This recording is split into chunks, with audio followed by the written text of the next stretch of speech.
पैगंबर ने सियासत इस्लामिया की है, आलिम दीन भी सियासत इस्लामिया संभालेगा। मेरे दोस्तों, आप कहेंगे नबी पाक की सियासत का मतलब, रिसालत में आप जब दुनिया से तशरीफ ले गए 11 लाख मुरब्बा मील पर इस्लामी परचम लहरा रहा था और उसके बिला शिरकत गए हमारे पाक पैगंबर सल्लल्लाहु अलैहि वसल्लम उनके हुक्मरान थे।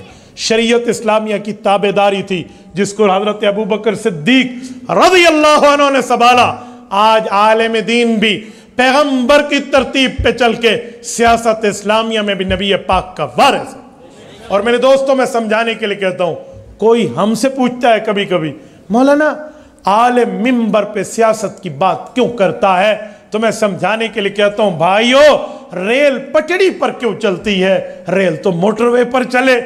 कहते नहीं, रेल पटड़ी पे चलेगी।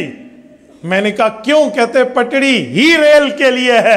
मैंने कहा आलिम मिंबर पे ही बयान करेगा, वो सियासत हो या बाकी मामलात हो, ये नबुव्वत की विरासत है। मेरे दोस्तों, मैं बात